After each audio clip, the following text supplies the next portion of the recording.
Alright everyone, got a question for you. Have you ever wanted to be a pirate? Of course you have.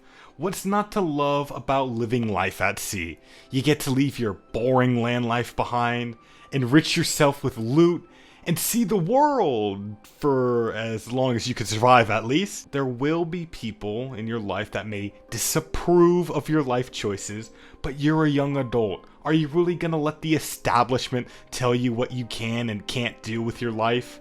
A person should be free to fulfill their dreams. And that's what a man named Nicholas Horthy wanted to do. He dreamed of a greater Hungary, free from Austrian oppression, and of course, a fleet that could establish Hungary as a world power. He would achieve this dream by any means possible, even if it meant working with shady individuals, or seceding from the empire he had spent his life working for, or fighting against a coalition of nations trying to destroy him. Horthy would have a lot to overcome in the next few years, but he would do it. And now you will see his story. Make sure you like the video and subscribe if you do end up enjoying Horthy's tale though. First, we start in 1936.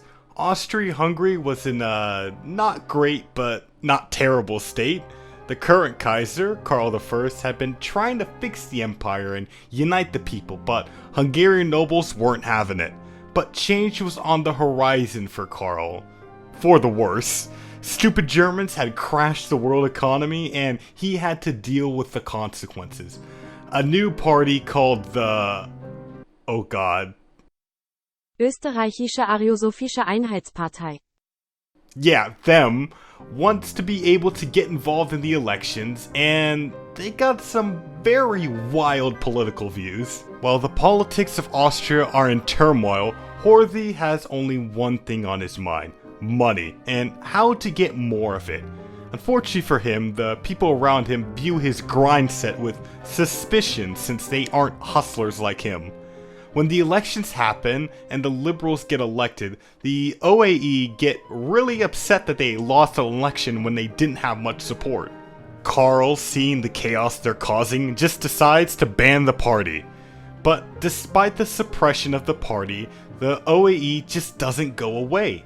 They gather their forces and launch an attack on the Imperial Palace, and Kaiser Karl is forced to accept them into the government and just exist from now on as a figurehead. With the economy in shambles, it's no surprise that there were pirates hanging around in the Adriatic Sea, but fortunately Horthy was there to nominate himself to deal with them. But he was not going to deal with the pirates by killing them, he was going to negotiate so they would be friendly. So, when he went to negotiate, he asked for extra supplies to build a port in Fiume for the extra ships, and he was approved for them. Horthy proved that the investments were worth it when the pirates agreed to no longer target ships bearing the Austrian flag. Although skeptical of the pirates' intentions, the Austrian government would accept the results. With the pirates' loyalty secured, Horthy moved into the next stage of his plan. He moved to Fiume, but this raised a lot of alarm bells amongst the Austrians of what Horthy was doing with the pirates, so they planned a strike against them when Horthy wouldn't be present. It was going to be a quick surprise attack with naval and air forces coordinating, but this plan was completely horrible in execution, so it failed. The Austrians still tried to arrest Horthy on land, but when a regiment of soldiers went to Fiume, they met prepared defenses. Upon seeing an attack on their soil, Illyria prepared a response and sent men to stop the fighting between the Austrians and Horthy's men. The Illyrians forced the Austrians to stand down and retreat, leaving Horthy to declare victory and officially secede from Austria-Hungary.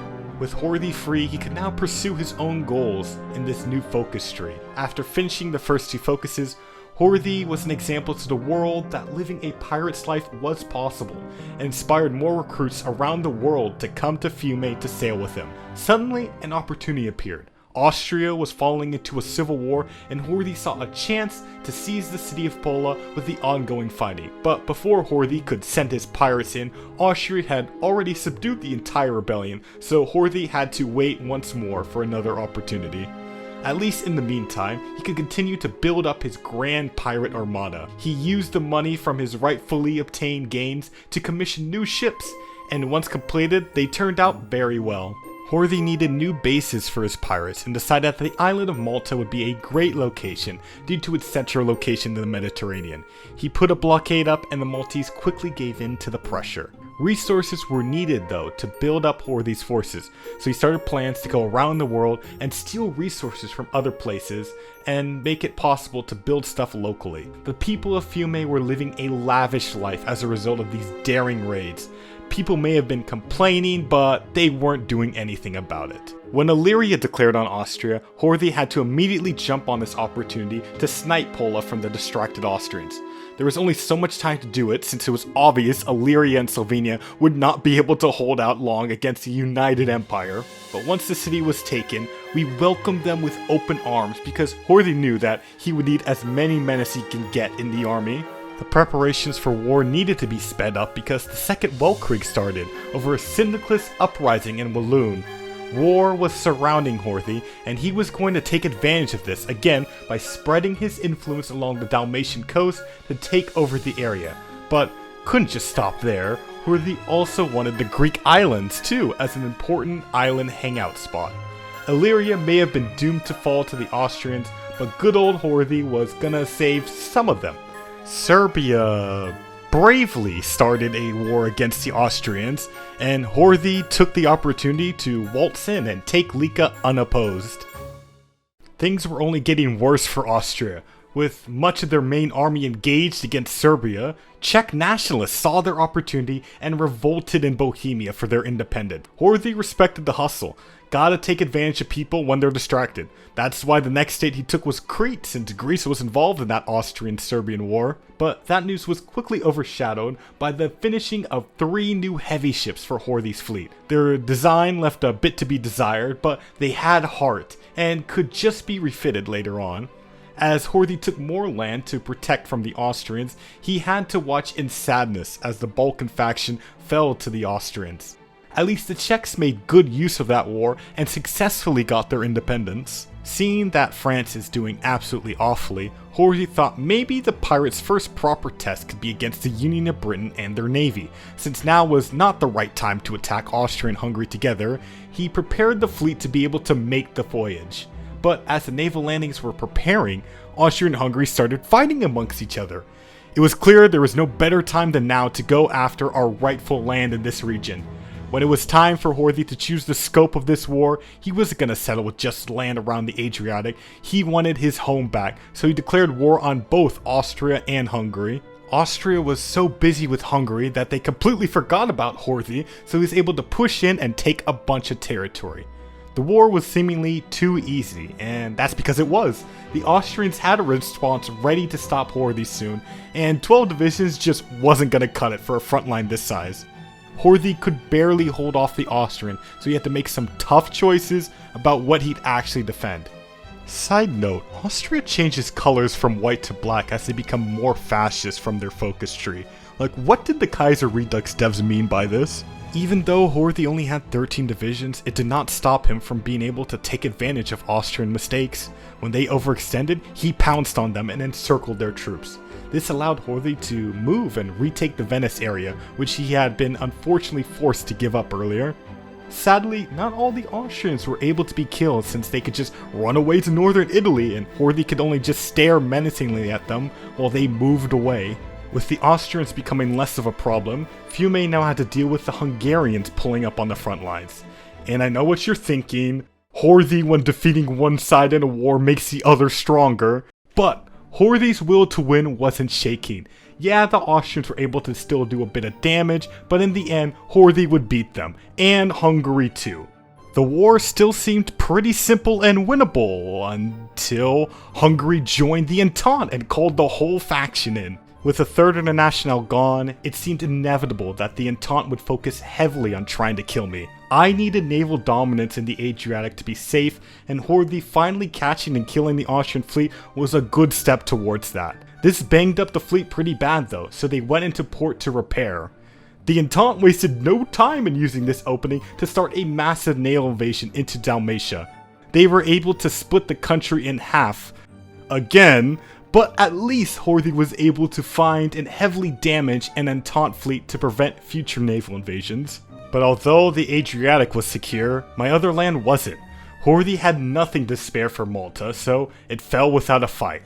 And now, you may look at the front lines and think, this looks really bad for Horthy bros, but my response would be to ignore that and look at the sea, where it could still pull in more W's by sinking French ships. Cutting off their axis from the sea, Horthy could then counterattack and separate the beachhead from the Hungarians. As the fighting went on, the Austrians only existed in name. The only reason they still technically existed at this point is I forgot to move a unit into Innsbruck, which finally finished off the state for good. The Entente focused a lot of units trying to push me out of the mountains of Austria, and they were doing a good job at it, but that left the line super vulnerable in the center, so Horthy took advantage of it and pushed through the center. The army even got all the way to the Czech border, but you see, despite this big push, there was no way of holding all that land, so I had to pull the troops back.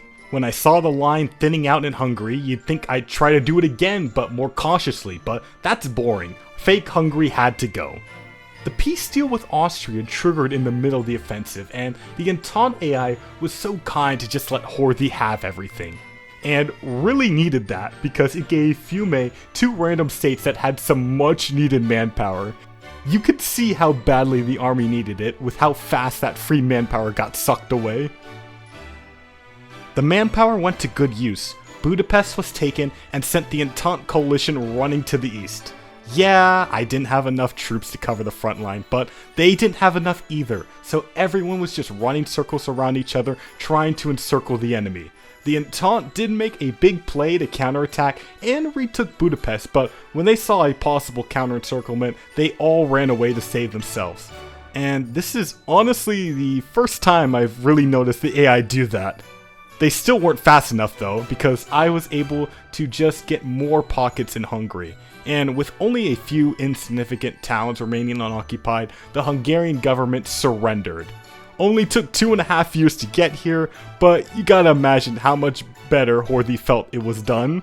One great thing was that I could finally release puppets and just ask for their manpower to help with garrisons, so Fiume could actually make troops again.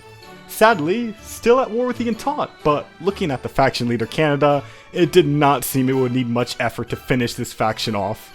Horthy started by cleaning up the Mediterranean. The French had gotten too comfortable oppressing the people of Malta, and they had to go. Now, I want to say this was a great landing victory by Horthy's army, but let's be real here, they were carried by the Air Force. Since the French lost an entire army on this island, they made invading National France the logical next target. I mean, look at what they had left to guard themselves when the troops landed. It's really pathetic, but losing nearly 700,000 men in combat will do that to you. Finally, the North African coast had become a hub of piracy, once again. But found out when I invaded Corsica and Sardinia that apparently the French did have a lot of troops left. You would think the smart move would be to have all those troops defend the majority of your land, but if they were smart, they wouldn't be in this position, would they? Now Horthy had to prepare the big invasion to finish off Canada, since it was obvious the Americans weren't going to do it. The problem was the Canadian fleet was kinda big, so couldn't escort all the invasions. I just said screw it, we're gonna do half and see where that gets me. Should have foreseen the landings being pretty easy, because when half the country is being occupied, the coastal garrisons are probably going to get stripped down a bit. But I swear though, National France is like a cockroach in this game. I thought I got them all, but then a bunch more appear out of nowhere. At this point, I can't be bothered to focus on that front, so I just set up a front line with some air, and I'm done with it. As I secured the east coast, the Canadians were desperate to do anything to stop my invasion. And I finally got what I wanted. They sent out their main fleet. Once Horthy set his eyes on the Canadian fleet, it was over for them. Horthy shows how cracked he is as a commander by not even losing a single ship to the Canadians. At least the Entente wasn't the only faction about to be killed though. Russia, in their great wisdom, figured that now was the time to go. Why would you attack your enemy when they are distracted in the west when you can instead attack them when they're fully prepared to immediately stomp you? Anyways, when our troops reached and secured Toronto, King Edward figured that maybe now was the time to leave Canada, and that was it for the Entente. Sadly, these French pests were still alive and had taken advantage of me not looking at them to encircle the entire army sent to North Africa. Fortunately, they had a way to escape. Tripoli would take them in if they could reach their lines, and when you have complete air supremacy in this game, you can just do anything. So together, the Hungarian pirates with the Libyan and Egyptian armies liberated Algeria from the nationalist French. Man, just hearing that sentence out loud, Hoi 4 really just has you saying the weirdest things. Unfortunately, to finish the focus tree, you are forced into a faction before you get your final formable, so I had to join the Reichspakt. How the Kaiser is going to explain to all his subjects why he allied with a pirate nation is his problem. But Horthy was not going to be known as the United Pirates. He'd come a long way and wanted to legitimize himself, so he declared the nation to be known as the Maritime Kingdom of Hungary. And with that comes the end of Horthy's story. Hope you guys enjoyed the ride, and if you can, leave a like on the video if you did. Subscribe to the channel to see more videos like this one, and I'll see you around another day.